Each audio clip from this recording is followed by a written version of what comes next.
Pengadilan Tindak Pidana Korupsi di Pengadilan Negeri Manado mendadak haru saat agenda pembacaan nota pembelaan atau pledoi dalam kasus dugaan korupsi perjalanan dinas di Sekretariat DPRD Kota Bitung tahun anggaran 2022-2023 yang digelar pada Jumat 13 Maret 2026. 6 terdakwa yang terdiri dari 5 mantan anggota DPRD Kota Bitung dan 1 pegawai staf sekretariat kompak menangis saat membacakan bagian akhir pembelaan mereka. Mereka merasa menjadi korban tumbal dalam kasus dugaan korupsi yang merugikan negara 3,3 miliar rupiah ini.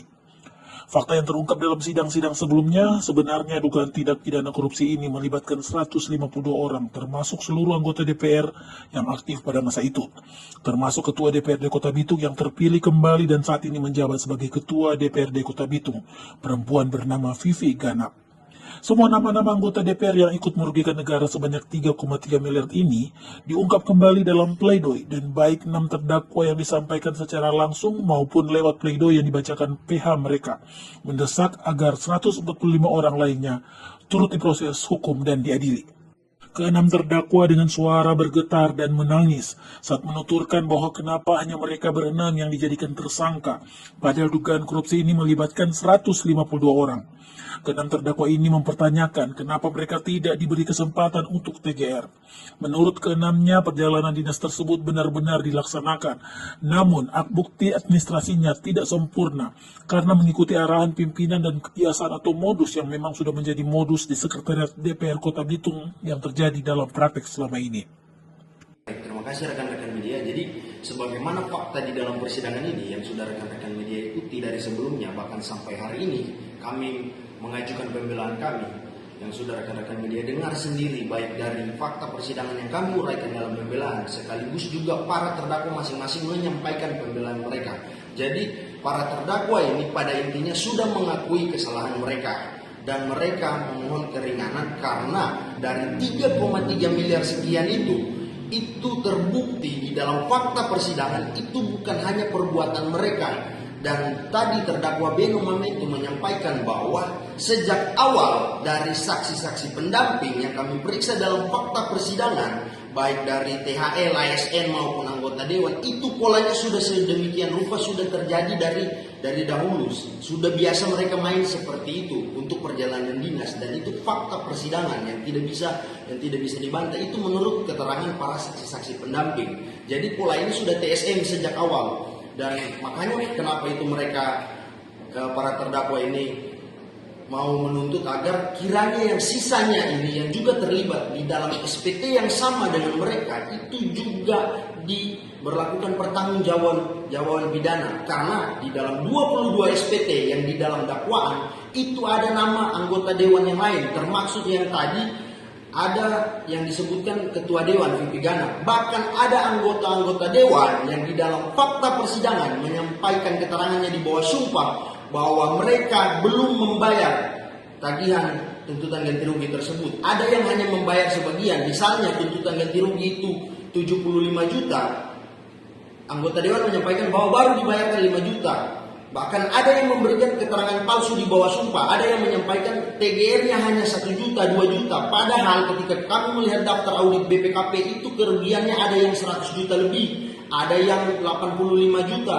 Jadi banyak kejanggalan di dalam fakta-fakta persidangan yang akhirnya pada akhir kami rangkum pembelaan kami itu sudah kami mendapatkan fakta sesuai dengan hasil TGR yang diberikan oleh ahli BPKP di dalam persidangan. Menurut untuk sementara itu dari saya, mungkin akan dilanjutkan oleh rekan-rekan saya. Terima kasih. Jadi tadi kan sudah mendengar pledoi dari kami. Pada pokoknya kami juga sudah menyerahkan semuanya kepada majelis. Karena persidangan ini sudah cukup lama kita lewati bersama. Pada intinya kami berharap kiranya majelis hakim yang mulia bisa lebih objektif dalam melihat perkara ini agar nanti ke depannya pada putusan nanti tidak merugikan siapapun. Kami berharap kiranya majelis lebih objektif dalam memutus perkara ini berdasarkan fakta-fakta yang terungkap dalam persidangan. Mungkin dari saya sekian. Terima kasih. Jadi memang sudah selesai sidang pembelaan. Para terdakwa sudah mengakui bersalah. Kami mendukung Kejaksaan Negeri Bitung untuk melakukan penegakan hukum kepada pihak-pihak yang belum terkena dampak hukum. Karena saya ini cuma 6 orang ini.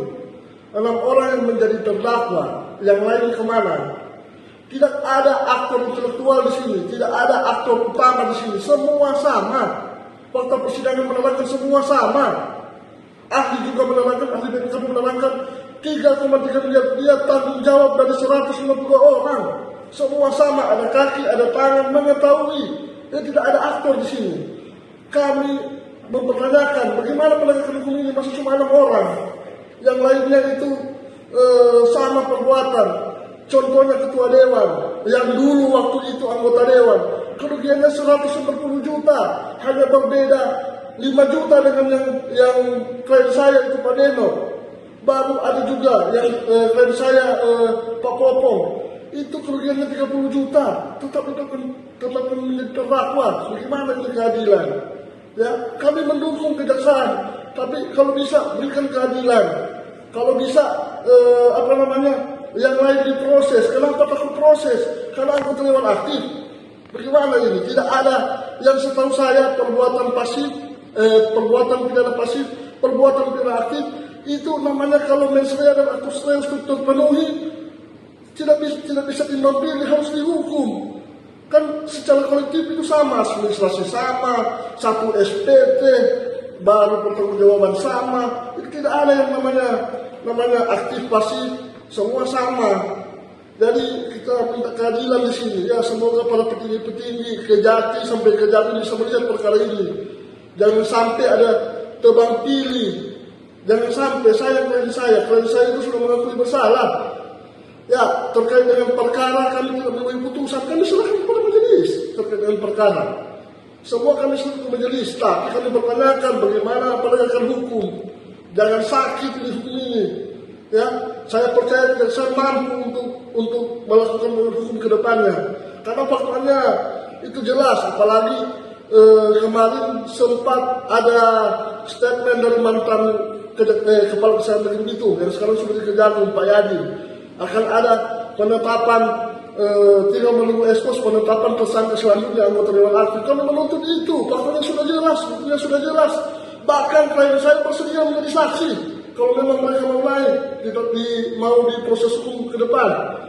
Jadi pada intinya kami tetap mendukung pihak KPH dan kami tetap akan mengawal perkara ini sampai selesai. Karena jangan sampai asas equality before the law tidak ada tandingnya. Semua orang sama di mata hukum. Dalam pembacaan pledoi, didahului dengan pembacaan pandangan analisa hukum, fakta-fakta persidangan, dan kesimpulan secara kolektif yang disampaikan penasihat hukum dari keenam terdakwa ini dalam satu nota pembelaan. Baik pemirsa, sebagai bentuk edukasi dan keterbukaan publik serta kontrol sosial, redaksi menayangkan full jalannya sidang pembacaan pledoi atau nota pembelaan untuk bisa diketahui oleh pemirsa Indonesia dan diharapkan partisipasi masyarakat untuk mengontrol pelaksanaan hukum di negara kita.